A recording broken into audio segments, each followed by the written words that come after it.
to start with this quote that I came across several years ago.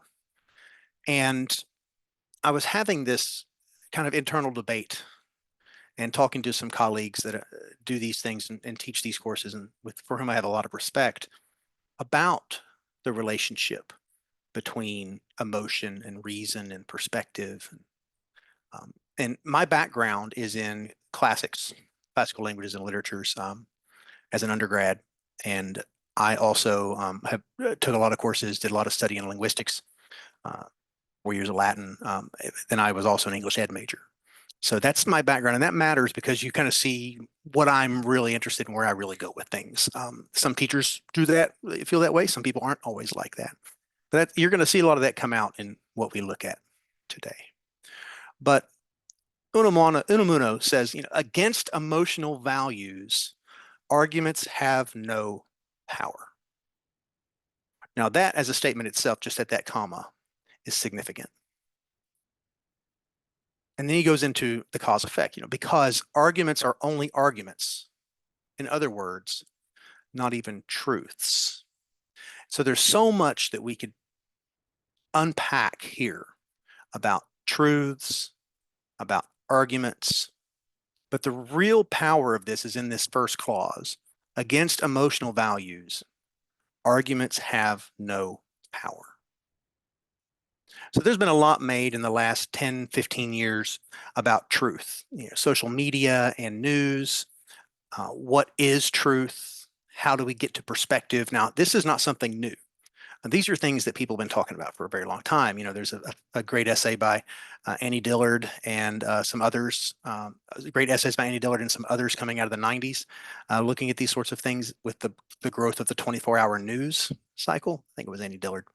And even all the way back to the 19th century, when we had Nietzsche talking about the many sides of truth, and even further back. I mean, this has always been something that people have been debating. What is truth? What does it mean? How many different perspectives do you need? And so on. Whole societies have been built around this sort of thing. But in Western society, we really have seen this push that if we have an argument, if we have reason and we have logic, then that can overcome emotion. And I'm not so certain that that is absolutely true. And again, I'm pretty certain it's not, but I don't claim to be an expert on these sorts of things. And I really got to thinking, how should this matter in what we do in a composition classroom? Especially as we think about things with AI and continuing debates about what is truth or truthiness or whatever. So we're not going to get too much into that pop side of truth, but that certainly sets the context for where we are. We'll come back to this quote later on. So here I have from the American Heritage Dictionary, the longer definitions of argument and persuade. And I'm not going to read all of these to you, but I have a couple things highlighted here, bold-faced. So definition 2 with argument, we see a course of reasoning aimed at demonstrating truth or falsehood. There's truth again. Then B, after the colon, we get a sample usage. And I have to read those. B, a fact or statement put forth as proof or evidence. A reason. I asked a student, why are you doing that? What are your reasons for saying? What are your reasons for not doing what you were asked to do? And they give me their reasons. And then we look at C, a set of statements in which one follows logically as a conclusion from the others. So what's really interesting is we see these things related in argument, but they are in fact different definitions. But we can't separate them out completely. We see the value of reason. We see the value of logic. We see the value of reasoning, the process of thinking logically through something. We think about this course and what we mean by line of reasoning. It's really been the development of the thinking behind the claim and how the evidence provided for that claim helps both support it and further it. This shouldn't be anything new. The idea of argument being a logical process is something that's put into us anyway, as English majors from day one. But I want to look at this word persuade here too, because we hear this a lot. We hear these words used interchangeably. And years ago, there was a lot of discussion about the difference between the two. And some people saw that there was a clear difference, some not. What that particular training I remember came down to was argument is focused on logic and reasoning, while persuasion is not just focused on logic and reasoning, but is also appealing to emotion and feelings. Well, I have trouble with that because what Aristotle says about rhetoric, about the available means of persuasion. And so I don't know how to square those circles, but I certainly do know that they are related. But down here in this persuade, I want to point out, it says to cause someone to accept a point of view or undertake a course of action by means of argument, reasoning, or entreaty. And this word entreaty is really interesting to me in this definition, as it seems to bring in emotion. It seems to bring in that real appeal to emotion and almost begging someone, all right, separate from reasoning and argument. So let's go a little bit further and talk about argument, persuasion, and reason. So yes, more definitions. I promise we're not going to do this all night. But with reason, we've got both of these definitions. And let's look closely at the words that I have highlighted here, bold-faced. The basis, so the foundation, for a motive or an action. So the reason I did something, like we talked earlier with the student. A declaration made to explain or justify an action. The reason I did this is, or as the example here is given, what reasons did she give for leaving? A fact or cause that explains why something exists. Okay, the reason for the building's collapse is unknown. Logic, a premise, usually the minor premise of an argument. So here we see the connection between a premise, formal logic, like syllogistic logic. Aristotle's a man, Aristotle is a man, all men will die, Aristotle will die. Okay. Something we're familiar with. If you don't teach it, then you've certainly heard it. Then we come into the capacity for logical, rational, analytic thought, the limits of what is reasonable, it's beyond reason, or a normal mental state, sanity. He's lost his reason. And I would argue that sanity here, the normal mental state, is the ability to reason, the ability to think through something reasonably, logically. So see, the word reason and reasoning are tied directly to logic. All right. Until we get down to here, to talk or argue logically and persuasively. How we combine, if we go back to persuade, this idea of entreaty, emotions as well. And then I just have to point out this final obsolete one down here, to engage in conversation or discussion. And if you're familiar with my friend Tim Freitas and the work that he, his Garden of English website, a website for which I do a lot of work, their motto is "Come, let us reason together." And so that is the obsolete, antiquated use of that. Just a side note. So we've talked all about these things now. We've talked about argument. We've looked at how persuasion fits in with that, and this tricky little word entreaty down here. And then we've looked at how logic and reasoning fit together here.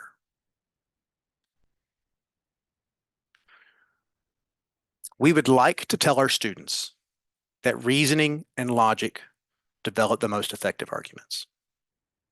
We would like to tell our students that building arguments around established facts and following logical thinking leads to irrefutable arguments.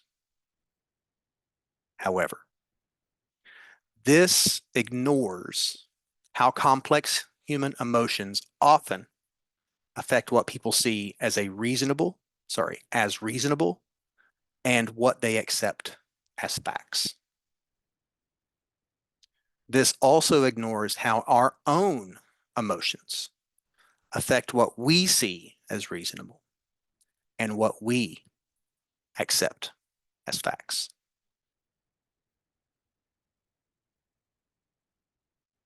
So let's talk about pathos in the rhetorical situation. And I'm introducing this word pathos as it relates to empathy. All right. So you may know the Greek root path can either mean feeling or disease. You have to be careful. It might be easy to think that a pathological liar is really tapping into people's emotions or feelings, but that's not the case. I mean, that's something that's connected to disease in its usage there. But here we have several words that are related. They are cognate. They share this Greek root. We see pathos, pathetic, empathy, and then sympathy, apathy, telepathy, and antipathy. All right. So if we think about this as it relates to feelings and emotions, and yeah, we're going to come to that rhetorical triangle in just a moment, but we're going to think about it a little bit differently than what you may have been thinking about it before. But let's talk first about the audience. While we want an argument to be about logic, we want it to be reasonable. We need to think about, to whom is it reasonable? It's reasonable to us, but if it was reasonable to the people with whom we're arguing, we wouldn't need to have the argument. Right? They may say, "Oh, I understand exactly what you're talking about. I just don't agree," and then it becomes a separate argument. But this picture that I have here is something I like to use, something people are often familiar with, and it's the idea of preaching to the choir. Why do we not preach to the choir? I mean, this is an idiom I grew up with. Some people have heard it. Some people have that church experience, and so they know how to understand it. Some don't, but they still understand it. So let's talk about it just for a second. The preacher doesn't turn around and preach to the people behind him usually, who are singing for the service, singing at the worship service. To do that would be a waste of time because supposedly the people who are doing the singing get it. They are committed, religiously, faithfully committed to this. Instead, the preacher, the pastor, whoever's speaking in whatever service, they are preaching to the congregation. They're speaking and sharing the message of faith with the congregation. That is the audience. And the argument often is something about why this particular aspect of the faith is important for the audience to consider. Now, are people in the choir listening to it? Probably, but they get it. Okay. Specifically, this falls into the Christian mindset, as we think, as Christians might think about the idea that people in the choir have been saved in the Christian way, versus not everybody in the audience might have been, though many may have been. Okay. So when I say it's all about the audience, it seems pretty simple to remember. We're not preaching to the choir. We're not arguing with people who agree with us. Now, I understand there are those little arguments, we mostly agree, but we disagree on this, that. I get it. That's not what we're talking about here. We're talking about people who, big picture, don't agree with something, or we need them to do something. So we think an argument is all about audience. Yeah, but don't we also want that argument to be logical, reasonable? We saw all those definitions. It seemed to be all about something being logical, following a process. Yes, but it needs to be something acceptable and recognizable by the audience. If not, they'll reject it. If they don't feel that that preacher, that speaker, is understanding where they're coming from, they won't connect with it. Now, we might. If we're in the audience and we disagree, we're academics. It's something we're trained to do, something we may give a lot of attention to. We may have disciplined ourselves to say, I really am not into what this person is saying, but I'm going to listen. But most people aren't like that. If they aren't connecting to it, if they aren't engaged in it in some way, if they don't see themselves in the message in some way, forget it. And this matters when we're teaching our kids to develop arguments too. So here's that rhetorical triangle. Now, this is the one that is in my textbooks, but it is an exact mirror of what we used when we were developing the course and exam descriptions. I'm not going to walk through this, but I am going to share something a little bit more developed that's focusing on this relationship between emotion and logic that I'm talking about here. Lots of text here. So I'm not going to read everything here, but I am going to walk through it. So you should still see this triangle with the audience, the writer, and the message. But I've added these arrows that work back and forth because I would say it's a feedback loop, but that's another analogy, another visual analogy, right? But there is feedback between all of these sides, all of these points, I guess I should say.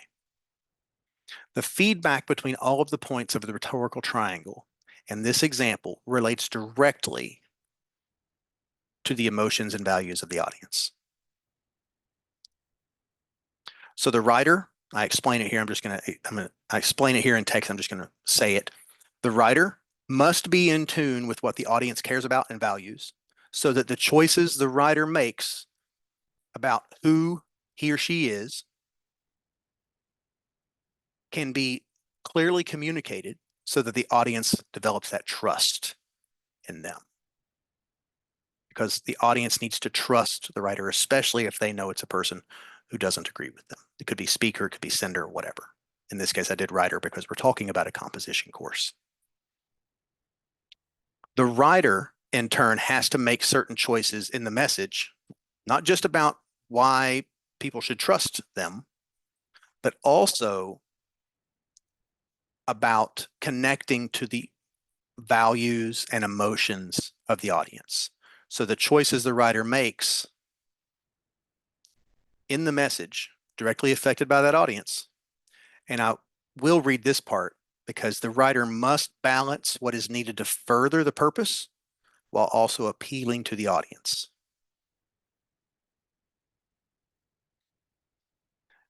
Then the audience will connect with the message based on how they perceive it.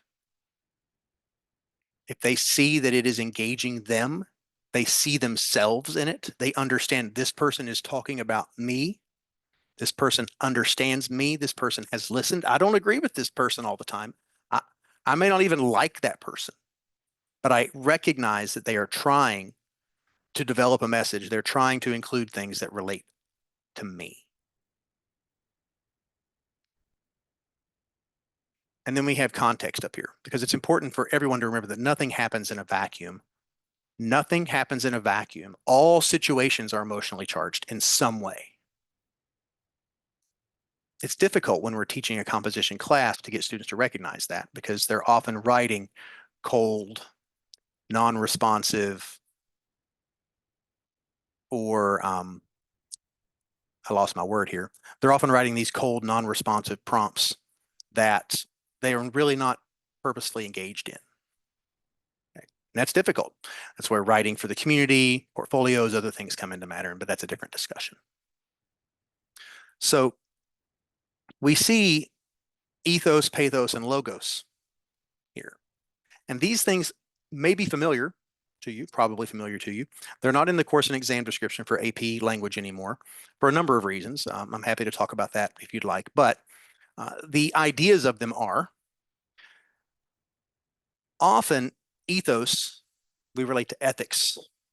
In this case, ethics and trust of the writer, but there's also that element of the writer understanding the ethical, emotional, value-based sense of the audience.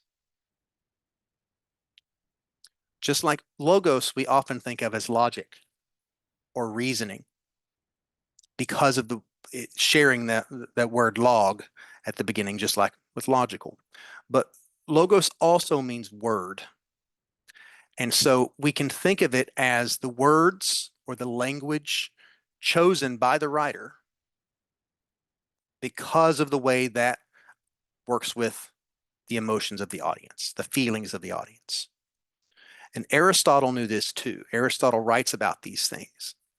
Even though he lays out these three big aspects of rhetoric that many of us are familiar with, he didn't mean them to be treated independently. And we'll come back to Aristotle in just a moment. So I have an example of a speech here that I'm going to share. It's not the full video.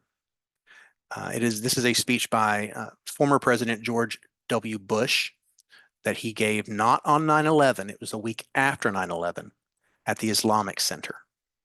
And I'd like to be able to talk through very briefly how he is attending to certain aspects of an audience, what choices he's making to appeal to and show that they should trust him, not just because he's president, there's more. And then what things does he include in the message that are meant to appeal to audiences in this case. So I do need to stop sharing my screen because I did not share